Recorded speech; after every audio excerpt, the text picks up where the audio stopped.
आप सभी को राधे राधे दोस्तों। मैं भंवर सैनी मेरे यूट्यूब चैनल पर आप सभी का हार्दिक स्वागत करता हूं, हार्दिक अभिनंदन करता हूं। और दोस्तों, आज मैं आपसे बात करने वाला हूं नवी मुंबई के बारे में।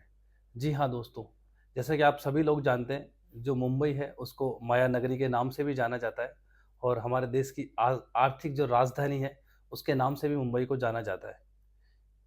और रोजगार की अगर मैं बात करूं तो पूरे भारतवर्ष के जितने भी छोटे बड़े शहर हैं वहाँ से मतलब काफ़ी लोग अपने रोजगार की तलाश में मुंबई की तरफ आते हैं। और जैसा कि मैंने स्टडी किया कि रोज करीब 30 लाख लोग मुंबई में रोजगार के लिए आते हैं। तो दोस्तों, मुंबई जो है धीरे धीरे एक्सपेंड होता जा रहा है क्योंकि यहाँ की जो पॉपुलेशन है वो लगातार बढ़ती जा रही है। आज की डेट में अगर मैं मुंबई की पॉपुलेशन की अगर बात करता हूँ तो आज करीब 20 मिलियन से भी ज़्यादा लोग मुंबई के अंदर रहते हैं। तो धीरे धीरे यहाँ की जो गवर्नमेंट है वो उसके ऊपर भी कहीं ना कहीं प्रेशर आ रहा है कि पॉपुलेशन लगातार यहाँ पर बढ़ रही है। तो पॉपुलेशन को यहाँ पर मैनेज करने के लिए, उनको रहने के लिए किस तरीके से बसावट का जो सिस्टम है उसको थोड़ा सा बदला जाए और थोड़ा सा मुंबई को एक्सपेंड किया जाए। तो उसके लिए क्या किया जा सकता है?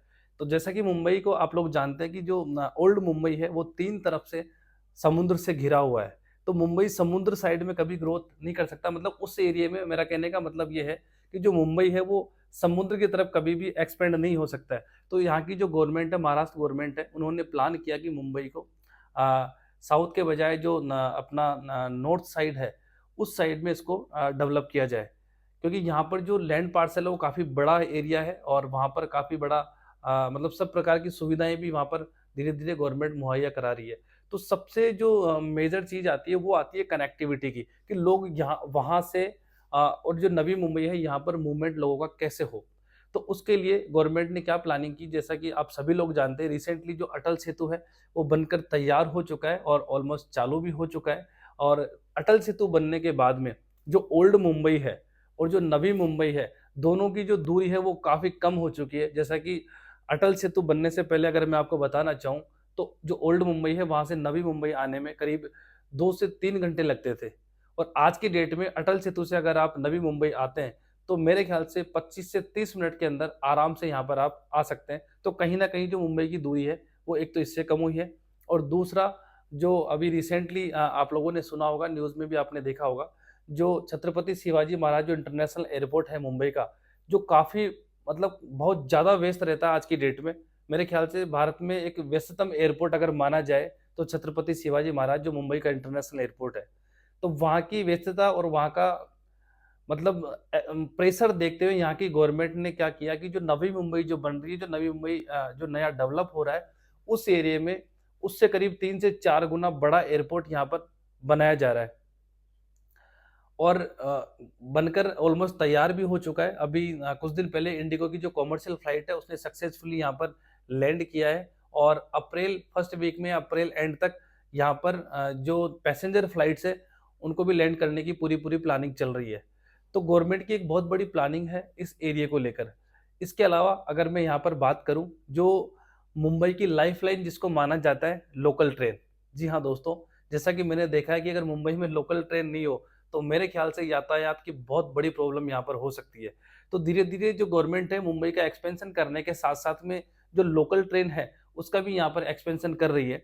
ओल्ड मुंबई से जो पनवेल है वहाँ तक ऑलरेडी लोकल ट्रेन चल रही है। इसके अलावा पनवेल से लेकर कर्जत तक अभी नई रेलवे लाइन है लोकल की, वो डल रही है और करीब 1 साल के अंदर ये भी चालू हो जाएगा। तो कनेक्टिविटी कहीं न कहीं बहुत इम्पोर्टेंट रखती है मुंबई के अंदर। तो गवर्नमेंट सबसे पहले जो काम कर रही है वो कर रही है कनेक्टिविटी का। जैसे मैंने बताया, अटल सेतु हो गया, एयरपोर्ट हो गया और लोकल रेलवे लाइन हो गया। तो ये तीनों चीज़ें जो है कहीं न कहीं लोगों के मूवमेंट के लिए एक बहुत बड़ा बेनिफिट देने वाली है दोस्तों। इसके अलावा अगर मैं बात करूँ यहाँ के रियल एस्टेट सेक्टर की, तो रियल एस्टेट में दोस्तों, रियल में यहाँ पे बहुत बड़ा फ्यूचर है और बहुत बड़ी प्लानिंग यहाँ पर है। क्योंकि जहाँ पर पॉपुलेशन धीरे-धीरे बढ़ने वाली है, तो रियल एस्टेट की जो ग्रोथ है वो डेफ़िनेटली यहाँ पर बढ़ने वाली है। उसका एक सबसे बड़ा मेजर कारण आपको बताना चाहूँगा मैं कि जो मुंबई के बड़े-बड़े जो कॉलोनाइज़र हैं, जैसे मैं बताना चाहूँ आपको, हीरानंदानी ग्रुप हो गया, वाधवा ग्रुप हो गया, गोदरेज ग्रुप हो गया, इसके अलावा लोधा ग्रुप हो गया, रियासत ग्रुप हो गया। ऐसे बड़े-बड़े जो ग्रुप है यहाँ पर बड़ी प्लानिंग कर रहे हैं, बड़े-बड़े प्रोजेक्ट्स यहाँ पर लेकर आ रहे हैं। इसके अलावा रिसेंटली जो अभी दुबई का बड़ा जो ग्रुप है, एमआर ग्रुप, उन्होंने यहाँ पे काफ़ी बड़ा लैंड पार्सल है वो परचेज किया है।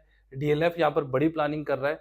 मतलब मुंबई का जो जैसे-जैसे एक्सपेंशन होता जा रहा है, वैसे-वैसे यहाँ के जितने भी बड़े कॉलोनाइज़र्स हैं, उन्होंने भी यहाँ की बड़ी प्लानिंग स्टार्ट कर दी है दोस्तों। तो इन्वेस्टमेंट के हिसाब से ये जो एरिया है, ये बहुत बेस्ट रहने वाला है।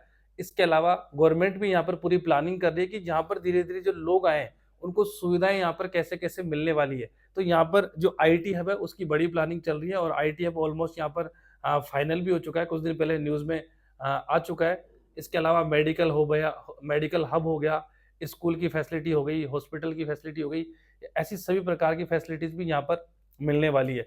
इसके अलावा नेक्स्ट अगर मैं बात करूँ आप लोगों से, तो जो रहने का एक जो वातावरण है, एक साफ और सुंदर वातावरण, वो कहीं न कहीं इस एरिया में रहने वाला है। क्योंकि ये जो एरिया है, अगर आप देखें, तो जो ओल्ड मुंबई के जो लोग हैं, सैटरडे संडे अगर वेकेशन के लिए अगर आते हैं, तो वो कहीं न कहीं नवी मुंबई यानी कि महा मुंबई की तरफ आते हैं। क्योंकि यहाँ पर टूरिज़्म के जो पॉइंट्स हैं वो भी बहुत अच्छे-अच्छे हैं। जैसे मैं कुछ चीज़ें बताना चाहूँ आपको, यहाँ पर जो माथेरान का जो हिल व्यू है बहुत ही ज़बरदस्त है और सब लोगों को एक बार उसको ज़रूर विज़िट करना चाहिए।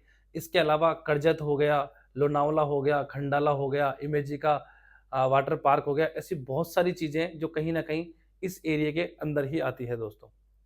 तो आप इन्वेस्टमेंट के हिसाब से यहाँ पर डेफ़िनेटली प्लान कर सकते हैं।